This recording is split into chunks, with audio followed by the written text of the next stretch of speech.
John F. Kennedy in this famous quote, "Because I believe that the rights of people worldwide must be protected, and because I believe that governments have the responsibility to protect rights, I stand resolved that governments have a moral obligation to assist other nations in need." I'd like to begin this round with a few key definitions. Government: a group of people who conduct the policy, actions, and affairs of a country. Moral obligation: an obligation arising out of considerations of right and wrong. Assist: to give help or support to. Nation: a territorial division containing a body of people of one or more nationalities, and usually characterized by large size and independent status. And finally, need: a condition requiring supply or relief. The value I will be upholding in this round is that of human rights, defined as the basic rights and freedoms to which all humans are entitled, often including life, liberty, and property. Every person on earth deserves these basic human rights, and no one can take them away. Human rights are the highest idea we can uphold in this debate round. But how exactly do we uphold human rights? The answer is through my criterion of governmental assistance.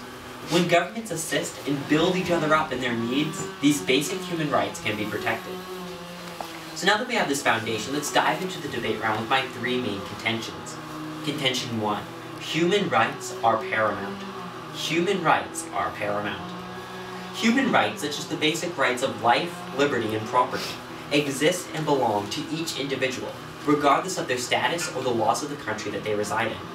These rights form the very basis for governments themselves. Indeed, the United States' own Declaration of Independence identifies the protection of human rights as the purpose of government. We hold these truths to be self-evident, that all men are created equal, that they are endowed by their Creator with certain unalienable rights, that among these are life, liberty, and the pursuit of happiness, that to secure these rights, governments are instituted among men. So we can see that the Founding Fathers believed that the very purpose of government was to protect and secure rights. But this is not just within our own borders. A government that is willing to help its own citizens, but disdains those of other nations, is simply put, hypocritical. Governments must protect, defend, and respect human rights in all of their interactions with other nations. Because it is the unique duty of governments to safeguard the highest possible value, human rights, it is therefore reasonable to say that governments have a moral obligation to assist nations who struggle to protect human rights. Contention 2. Governmental aid protects human rights. Governmental aid protects human rights. Nations plagued by widespread poverty, or whose governments are too weak to actively protect human rights, are those who are in greatest need of international assistance. It is therefore the moral obligation of stronger governments to fill that void and guarantee that human rights are protected. Governments have an obligation to assist and build up nations that need help in protecting human rights, whether through military help, monetary help, or simply by building alliances and friendly relations. Consider the example of Haiti. After the massive earthquake in January 2010, the impoverished nation of Haiti was hit by a huge death toll, millions of wounded and homeless, and a virtually destroyed government. But in the aftermath of the quake, governments from around the world sprang to the aid of the island nation. Countries ranging from Israel to Japan, to the United States, to tiny Belgium provided manpower, food, water, and health services, helping to save perhaps millions of lives. Each of these nations helped to protect the human rights of the Haitian people. Through governmental assistance, human rights were upheld. Contention 3. Duty to assist. A duty to assist. Because governments have a moral obligation to protect human rights, and because providing aid to countries in need protects human rights, therefore, governments have a moral obligation to assist nations in need. Take, for instance, the United States intervention in Libya. The nation of Libya had already been plunged into a civil war between the oppressive government of Muammar Gaddafi and various opposition groups. Many innocent people's human rights were being brutally violated in the conflict. In March 2011, the United States began to carry out airstrikes in Libya, in coordination with concurrent NATO airstrikes. UK Prime Minister David Cameron pointed out that the attacks were upholding the human rights of the Libyan people. He said, quote, "That is why there's been such widespread support among the Libyan people and in the wider Arab world for the action that we're taking. It has saved lives, and it is saving lives." Our nation recognized that we had a moral obligation to uphold the human rights of other nations. In the end, the people of Libya established their own government and were able to achieve these fundamental rights.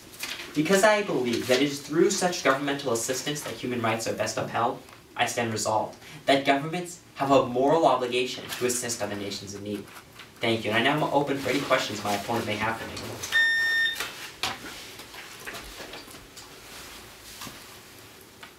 So you ready? Yes. Timer. All right. Mm-hmm. All right, Shane. My most important question is, how are you this morning? I'm doing good. I'm doing very good. All right, Thank you. great. Let's move straight into your case. Now, is stealing moral? Stealing is not moral. Okay, so if I steal your money, it's wrong. Correct. Okay, and if I steal that money and donate it to a starving orphan, am I doing the right thing? Well, you're doing the wrong thing by stealing my money. Okay, so the good end of feeding an orphan does not justify the means of stealing, does it? Correct. And stealing is an infringement on human rights, your value. Correct. Okay. Now, do you know what your insurance company is? No. Okay, let's just make one up. Let's say your insurance company is Wells Fargo, and mine is Allstate. Would it be Allstate's obligation to pay your damages when Wells Fargo won't pay the full extent of the damages? No. Okay, why not? Why would it be? Because I'm not a member of, I believe you said Allstate. Yes, you're not a member of Allstate. Correct. So, would a government, who are the members in this analogy of a government? Who are the members of a government? Yes, who pays the taxes like people pay insurance premiums? Well, for instance, the people of a nation. Alright, so if an insurance company who collects premiums from its members, is not obligated to pay for the damages of another insurance company, why does a government who collects taxes from its citizens have the obligation to pay for the damages inflicted on citizens of other nations? Because I think there's a large difference between a government and an insurance company, as most people would believe and agree. Okay, moving into your first contention, you quoted the Declaration of Independence. Would you mind rereading that quote that you read? Certainly. We hold these truths to be self-evident, that all men are created equal, that they are endowed by their Creator with certain inalienable rights, that among these are life, liberty, and the pursuit of happiness, that to secure these rights, governments are instituted among men. What comes right after this sentence? To secure these rights, governments are instituted among men. I do not have the continued quotes memorized, but I believe it is about if governments fail to do that, then they are to be overthrown and replaced. Are you where it's deriving their just power from the consent of the governed? No, I did not have that part memorized. Okay. Now, you're using that quote to say that essentially governments have power to protect the rights, correct? Yes, governments are there to secure and protect and they rights. get that power from the consent of their governed, not the consent of other governed. Correct. Alright, moving into your third contention, you brought up Libya and our duty to assist. What would happen if I brought up a counterexample in which our assisting actually ended up harming human rights? Would that be negating the fact that your cartoon leads to your value?